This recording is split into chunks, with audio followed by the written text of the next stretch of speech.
Baiklah, Assalamualaikum warahmatullahi wabarakatuh. Kami dari kelompok 4 akan mempresentasikan hasil proyek based learning kami mengenai pembangkit listrik tenaga uap. Kami kelompok 4 yang beranggotakan yang pertama, saya sendiri, Chairatul Nadia dengan NIM 2103494. Selanjutnya, Syarah Sahdira Ramadan 2103484. Selanjutnya, yaitu Tasya Sri Ramadhani dengan NIM 2103486. Project based learning ini merupakan tugas dari mata kuliah termodinamika yang diampu oleh Bapak Farwazi, MSI PhD.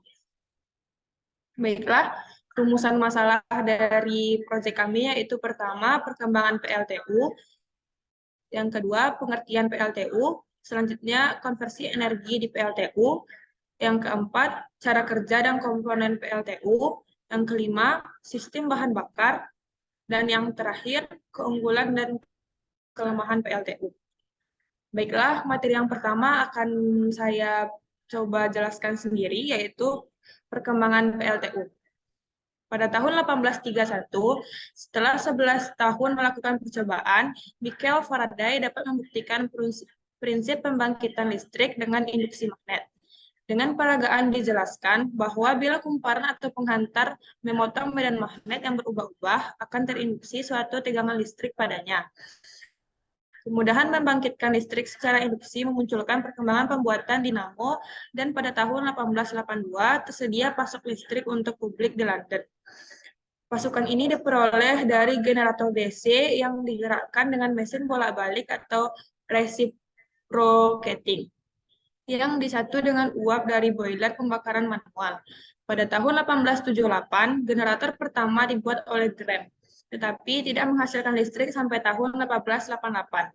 Ketika Nikola Tesla memperkenalkan sistem banyak fasa atau polyphase, medan berputar, pada tahun 1882, Sir Charles Parsons mengembangkan turbin generator AC pertama, dan pada tahun 1901 dibuat generator 3 fasa 1500 kW untuk pusat pembangkit Neptune di Tyne, Inggris. Inilah mesin awal dengan kumparan yang berputar di dalam medan magnet. Tetapi ternyata bahwa semakin besar output yang diinginkan akan lebih mudah menghasilkan arus listrik pada medan magnet berputar di dalam kumparan yang diam atau stator. Selanjutnya, pengertian PLTU.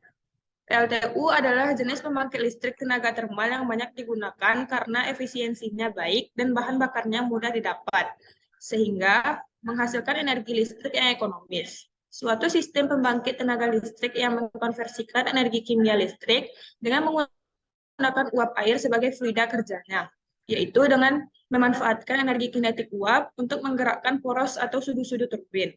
Sudut-sudut turbin menggerakkan poros turbin. Untuk selanjutnya, poros turbin menggerakkan generator. Dari generator inilah kemudian dibangkitkan energi listrik. Ikola tagang melarang.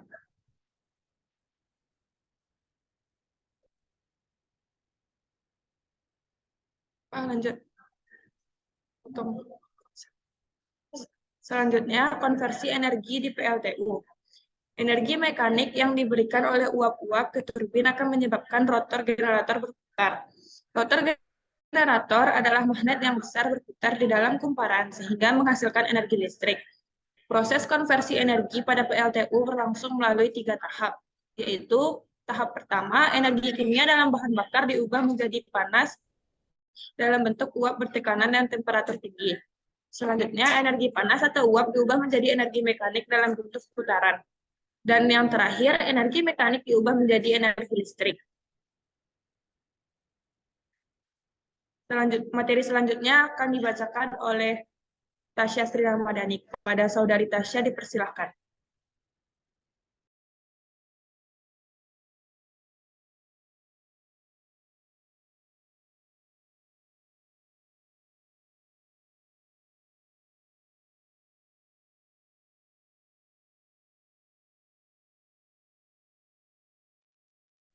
Baiklah, terima kasih moderator.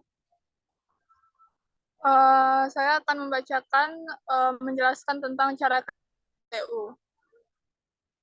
Udara masuk ke dalam ruang bakar. Di dalam ruang bakar dilakukan proses pembakaran dengan cara mencampurkan udara dan bahan bakar.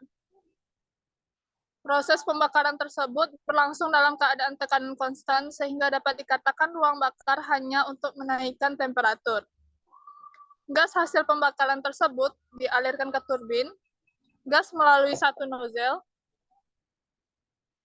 yang berfungsi untuk mengarahkan aliran tersebut ke sudut-sudut turbin. Daya yang dihasilkan oleh turbin gas tersebut digunakan untuk memutar kompresornya sendiri dan memutar beban lainnya seperti generator listrik dan lain-lain. Setelah melewati turbin ini, gas tersebut akan dibuang keluar melalui saluran buang atau exhaust.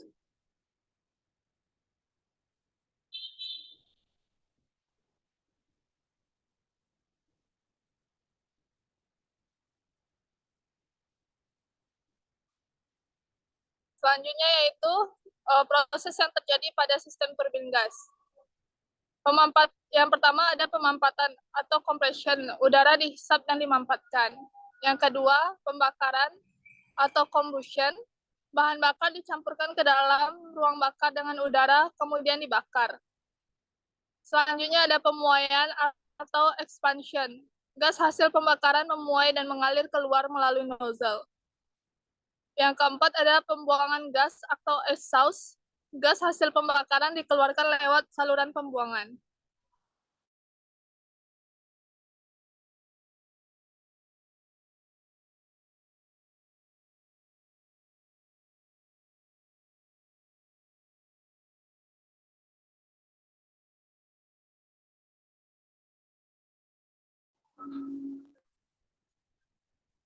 Lanjut.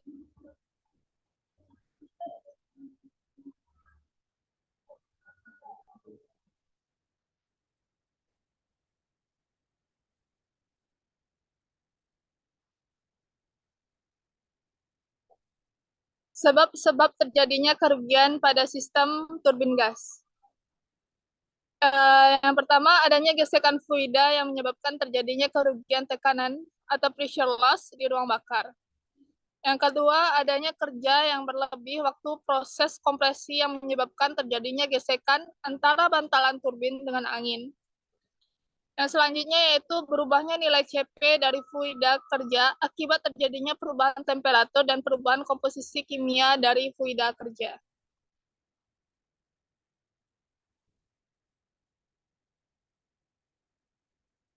Selanjutnya ada komponen PLTU.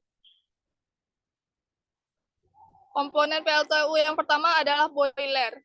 Boiler merupakan bejana tertutup di mana panas pembakaran dialirkan ke air sampai terbentuk air panas atau steam berupa energi kerja. Jika air dididihkan sampai menjadi steam, maka volumenya akan meningkat sekitar 1.600 kali, menghasilkan tenaga yang menyerupai bubuk mesiu yang mudah meledak.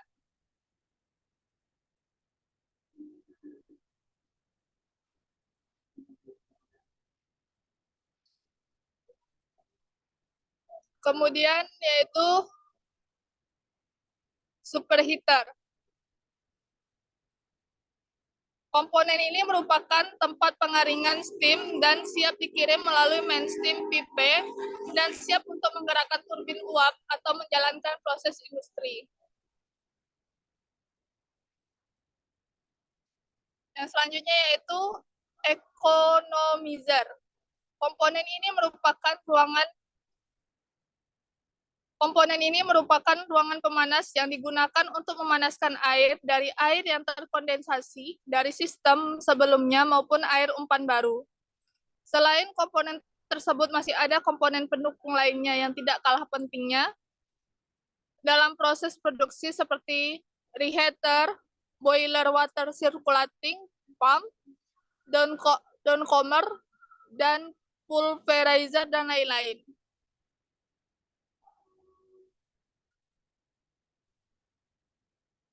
Selanjutnya yaitu turbin. Turbin ini merupakan alat konversi energi, yaitu mengubah energi uap yang dihasilkan boiler menjadi energi gerak. Komponen-komponen dari turbin sendiri ada sudu yang berfungsi mengkonversi energi melalui pada sudut turbin. Turbin mempunyai susunan sudu bergerak berselang-seling dengan sudu tetap, sudu bergerak, dan sudu tetap tersebut bekerja bersama untuk mengubah energi panas dalam uap menjadi energi mekanis berotasi. Selanjutnya ada nozzle. Nozzle berfungsi untuk merubah energi atau pipa pancar potensial menjadi energi kinetik dari uap. Dan komponen selanjutnya yaitu disk berfungsi untuk meneruskan tenaga putar turbin kepada pesawat yang digerakkan. Generator. Generator adalah alat yang membangkitkan listrik yang terdiri dari stator dan rotor. Rotor dihubungkan dengan shaft turbin sehingga berputar bersama-sama. Stator bars di dalam sebuah generator membawa arus hubungan output pembangkit. Arus DC dialirkan melalui brush gear yang langsung bersentuhan dengan slip ring yang dipasang jadi satu dengan rotor sehingga akan timbul medan magnet flux. Jika rotor berputar, medan magnet tersebut memotong kumparan pada stator sehingga pada ujung-ujung kumparan stator timbul tegangan listrik.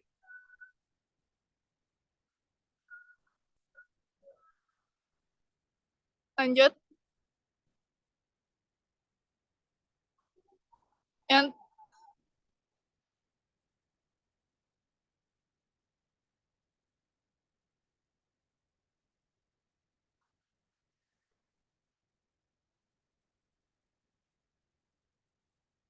Yang G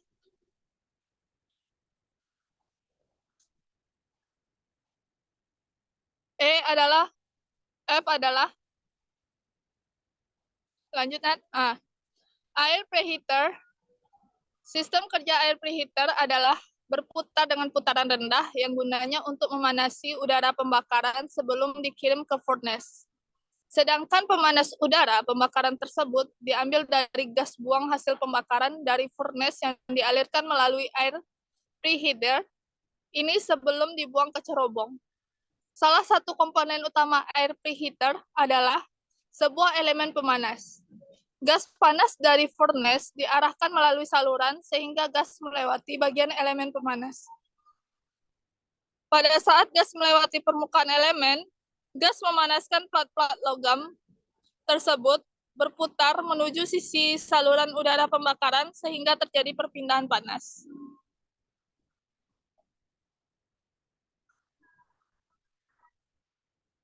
Selanjutnya yaitu elektrostatik precipitator atau SCP. SCP adalah salah satu alternatif penangkap debu dengan efisiensi tinggi mencapai di atas 90% dan rentang partikel yang didapat cukup besar. Dengan menggunakan SCP ini, jumlah limbah debu yang keluar dari cerobong diharapkan hanya sekitar 0,16%. Atau efektivitas penangkapan debu mencapai 99,84%.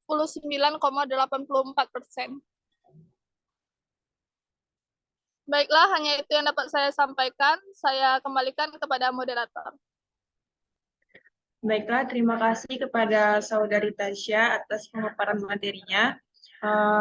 Materi selanjutnya akan dibawakan oleh Saudari Sarah. Kepada Saudari Sarah dipersilakan. Baiklah, terima kasih moderator. Di sini saya akan memaparkan tentang materi tentang sistem bahan bakar. Fungsi dari bahan bakar pada PLTU adalah untuk memanasi air di boiler hingga menjadi uap. Jenis bahan bakar yang akan kami bahas pada presentasi kali ini yaitu ada 3, batu bara, gambut, dan minyak bumi. Yang pertama, batu bara. Pada PLTU batu bara berfungsi sebagai bahan bakar utama. Instalasi pembangkit tenaga listrik menggunakan mesin turbin dengan menghasilkan energi listrik dengan bahan bakar batu bara. Persediaan batu bara tersebut ditampung di lapangan terbuka dan untuk kebutuhan pembakaran boiler batu bara tersebut ditampung pada bunker di tiap boiler. PLTU batu bara sendiri adalah sumber utama listrik dunia saat ini. Sekitar 60% listrik dunia bergantung pada batu bara karena biaya PLTU batu bara sangat terjangkau dan berlimpah. Next. Selanjutnya yaitu prinsip kerja PLTU berbahan bakar batu bara. Prinsip kerja PLTU berbahan bakar batu bara adalah dengan menggunakan boiler sebagai alat untuk proses pembakaran dan bentuk utama pembangkit listrik tersebut adalah generator yang dihubungkan ke turbin yang digerakkan oleh tenaga kinetik dari uap panas. Mula-mula batu bara dari luar dialirkan ke penampung batu bara dengan konveyor. Kemudian dihancurkan dengan menggunakan pulverized full coil. Lalu batu bara tersebut menjadi tepung halus. Tepung halus batu bara tersebut kemudian dicampur dengan udara panas oleh forced draft. Dengan tekanan tinggi, campuran tersebut akan disemprotkan ke boiler yang akan dialirkan ke pipa boiler dan menjadi uap. Setelah itu, uap tersebut dialirkan ke superheaters yang akan menggerakkan turbin. Selanjutnya, proses kerja bahan bakar batu bara. Ada beberapa metode dalam pemrosesan bahan bakar batu bara, yaitu dengan metode pembakaran lapisan tetap, metode pembakaran batu bara serbuk, dan metode pembakaran lapisan mengambang. Yang pertama, metode lapisan pembakaran tetap. Metode lapisan pembakaran tetap menggunakan stoker boiler untuk proses pembakarannya. Dalam metode ini, batu bara yang digunakan mengandung kadar abu yang tidak terlalu rendah. Maka batu bara perlu dilakukan pengurangan jumlah fine coal yang ikut tercampur di dalam batu bara tersebut. Yang kedua, metode pembakaran batu bara serbuk. Pada metode ini, batu bara diremuk terlebih dahulu dengan menggunakan coal pulverizer, kemudian bersama-sama dengan udara pembakaran disemprotkan ke boiler untuk dibakar. Metode pembakaran ini sangat sensitif. Batu bara yang digunakan harus memiliki sifat ketergerusan dengan Hargrove Grindability Index. Metode pembakaran ini menghasilkan abu yang terdiri dari clinker ash dan sisanya adalah fly ash. Yang ketiga, metode pembakaran lapisan mengambang. Metode pembakaran tersebut menggunakan crusher untuk meremuk batu bara terlebih dahulu. Metode pembakaran ini tidak seperti metode pembakaran yang lainnya dengan meletakkan batu bara di atas isi api, tetapi di dalam metode ini campuran batu bara disemprotkan dan menggunakan udara pada saat pembakaran. Butiran-butiran tersebut dijaga agar dalam posisi mengambang dengan cara melewatkan angin dengan berkecepatan tertentu dari bagian bawah boiler sehingga butiran-butiran batu bara tersebut mengambang.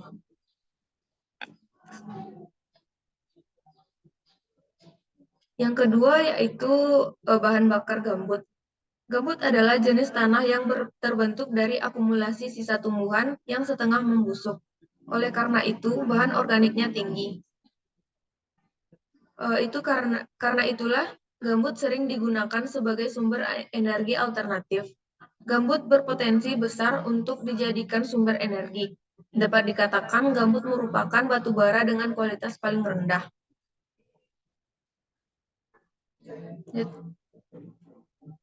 Selanjutnya, proses pada PLTU berbahan bakar gambut. Terdapat 3 bagian dalam proses tersebut. Yang pertama, pengeringan gambut. Yang kedua, penggalian gambut. Dan yang ketiga, konversi termal. Proses ini sangat mempengaruhi pembakaran pada gambut karena gambut memiliki kandungan air dan bobot kekeringan yang tepat agar gambut tersebut dapat menghasilkan pembakaran yang sempurna. Next. Yang ketiga yaitu minyak bumi. Minyak bumi adalah cairan kental berwarna coklat gelap atau kehijauan yang sangat mudah terbakar, yang berada di lapisan atas dari beberapa area di kerak bumi. Dari pengertian itu, kita bisa bayangkan bagaimana pentingnya minyak bumi dalam hidup kita di era modern ini, dan minyak bumi menjadi salah satu bahan bakar utama dari sekian banyak bahan bakar yang digunakan di dalam PLTU. Next. Materi selanjutnya yaitu keunggulan dan kelemahan PLTU. Berikut adalah keunggulan dari PLTU. Yang pertama, dapat dioperasikan menggunakan berbagai jenis bahan bakar, baik padat, cair, ataupun gas. Yang kedua, dapat dibangun dengan kapasitas yang bervariasi. Yang ketiga, dapat dioperasikan dengan berbagai metode dengan berbagai mode pembebanan. Yang keempat, kontinuitas operasinya tinggi. Dan yang terakhir, usia pakainya relatif lama. Next. Selanjutnya yaitu kelemahan dari PLTU. Yang pertama sangat tergantung pada tersedianya pasokan bahan bakar. Yang kedua tidak dapat dioperasikan tanpa pasokan listrik dari luar. Dan yang terakhir memerlukan tersedianya air pendingin yang sangat banyak dan kontinu. Baiklah, sekian materi yang dapat saya sampaikan. Saya kembalikan kepada moderator. Baiklah, terima kasih kepada Saudari Syara atas pemaparan materinya. Mungkin sekian hasil diskusi kami mengenai pembangkit listrik tenaga uap. Terima kasih atas segala perhatian dan mohon maaf atas segala kekurangan. Assalamualaikum warahmatullahi wabarakatuh.